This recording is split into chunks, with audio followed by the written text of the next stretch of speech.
This is 7 News at 6:30. Developing off the top at 6:30, huge flames, thick black smoke after 3 people are killed in a small plane crash in Fort Lauderdale. And you are looking live at the charred aftermath of that crash. The plane erupting in flames in a parking lot and the fire destroying about a dozen cars. That plane taking off from nearby Fort Lauderdale Executive Airport. Well, it was a short time later that witnesses saw this plane fall out of the sky, and there was a big explosion and a huge fireball, as you saw there. 7's Alex DePrado has been on the scene. Alex has an update. Alex?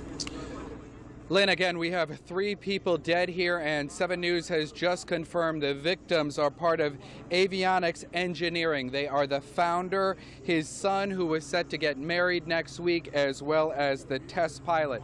My colleague, 7 News' Robin Simmons, just confirmed that information.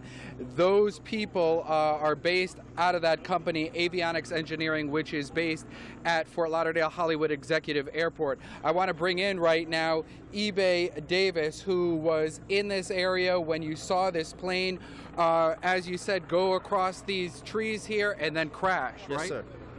Tell me what you saw, sir. Well, basically what I saw, well, first I heard the plane, the engine was fluctuating, so that's what made me look up to see what was going on. And then I saw as the plane was turning back here, I guess trying to get back to the airport, and when I saw it turning, the wings ended up going straight up and down, and then it landed at a curb. It hit the building at a curb. There was no way this pilot could recover. No way. No way at all. I thought he would have probably been able to, but the plane was too low and it happened so fast. And as you're talking to us, we're looking at video from right after this plane crashed. The plane, we've heard from other witnesses, came down intact and then burst into a fireball. Yes, it did.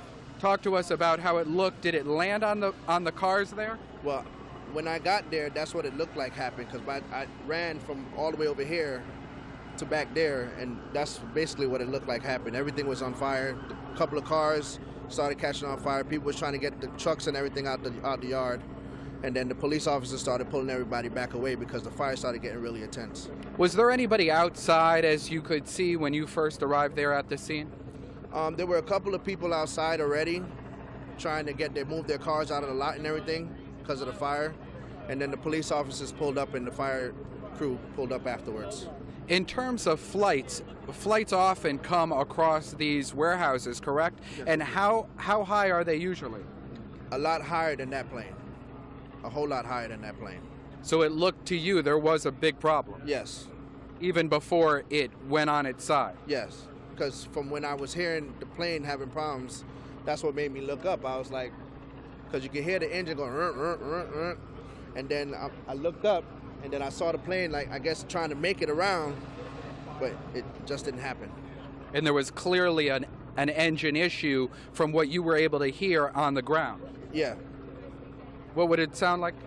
It just it's like, you know, like when the engine's like stalling, that's the sound it was making.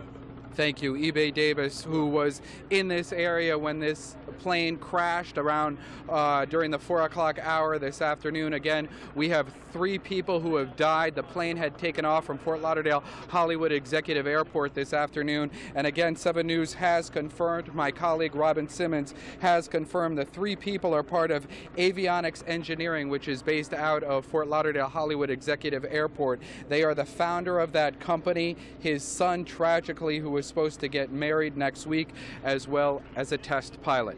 As we get more details throughout the evening here on 7, we will bring them to you. We are live in Fort Lauderdale. I'm Alex DePrado, 7 News. How sad. All right, Alex, our team coverage continues now with 7's Vanessa Medina. She's also live in the scene, a different part there of the scene, with new information about the pilot. Vanessa?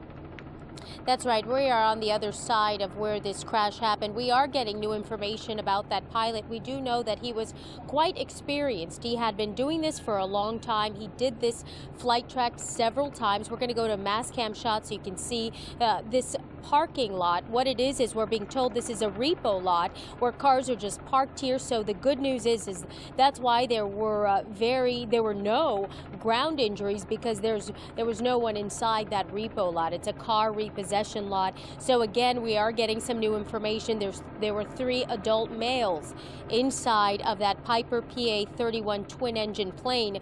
We know that that pilot taking off at 4:20. Instantly, he knew something was wrong. According to the mayor, he turned back immediately. He changed his course and he came back. Had he not done that, that plane could have landed on commercial, could have landed on power line, heavily populated areas.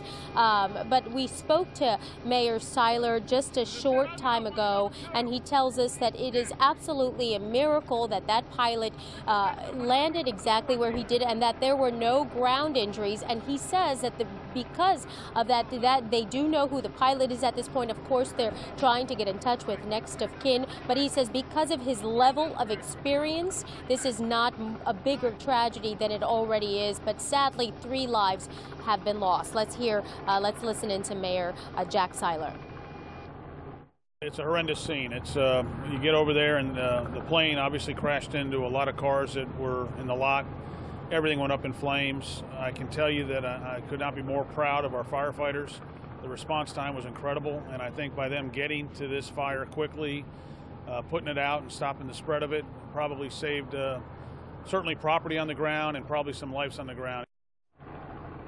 So within 1 minute of that plane taking off, there were already calls to 911 saying that there was a massive fire out here. Immediately, Fort Lauderdale Fire Rescue responding and controlling that fire to just this repo yard. They say because of the amount of fuel and the other cars in that lot, this is amazing that it was contained to just that. But of course, as soon as we get more information, we'll bring it to you live. For now, reporting live in Fort Lauderdale, Vanessa Medina, back to you.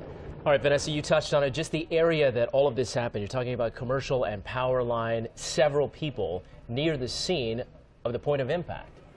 Yeah, we've been hearing their stories throughout the afternoon and into the evening. Let's go to Craig Stevens at the news desk with more on their stories. Craig. Right, Lynn, Mike, for those who have been with us all afternoon since the story first broke during our 4 o'clock newscast. This day and age, everybody with iPhones and iPads, cellular phones, recording devices, we've been getting scores of photos and pieces of video from people who were there in the moments after this plane went down. Here's one such piece of video. Very dramatic, moments after this plane went down. I believe Fort Lauderdale authorities said they first responded about 20 minutes past 4 o'clock this afternoon, thereabouts. And this is likely what they saw when they got there. The plane had come down in this industrial parking lot in a ball of fire. Thick smoke. Lynn, you mentioned the color indicative of the plane being fully loaded with fuel for its journey. We have other still photos as well to share with you. And we also heard from a mechanic in the area who had heard from a coworker of his, a pilot who had been in the area at the time of the crash. It's like he appeared that he had lost an engine, power to one of the engines, which caused the airplane to go into a roll. And, excuse me, on twin aircraft like that, you have an engine that's critical, as they would, it's aviation term, but basically if you lose that engine, you pretty much have no choice. The airplane's going to do what it wants to do. So unfortunately, it started a roll. There was probably no way the pilot could react to the adverse conditions, and unfortunately, it crashed. That was the supposition of the mechanic Christopher Schatt and his coworker, a pilot in the area who witnessed this as it unfolded. Here is a look at the type of plane we are talking about, the twin-engine plane, the small craft that went down. And as we've reported, we know there were 3 people on board and none of them survived. That's the latest from the news desk. I'm Craig Stevens, 7 News. All right, Craig, thank you. Well, we just heard the mayor say that the pilot tried to turn around and maybe avoid populated areas. We're also learning more about the ill-fated flight path. Chief Meteorologist Phil Farrow has created an animation from the witness accounts and what we at least believe happened after takeoff. Phil? All right, this is what we know so far. We begin with the weather. Weather was not an issue. The winds were very light, visibility mostly clear, and there was no rain anywhere. Now, based on preliminary data, this is what we know so far. Basically, here is Fort Lauderdale Executive. There is runway 8. Typically, they take off into the wind, and it appears that something must have happened shortly after takeoff. The plane appeared to have veered toward its right, basically heading south-southeast, and eventually ending here in that catastrophic crash. Repeating, this is just based on preliminary data, but it gives you an idea of what the airport looks like, where the flight originated, and where it ended. That's the very latest. I'll have more in our local forecast a little bit later on. Gives us a little perspective. Thank you very much, Phil. All right, continuing coverage of the deadly small twin-engine aircraft at Fort Lauderdale Executive Airport continues after a break.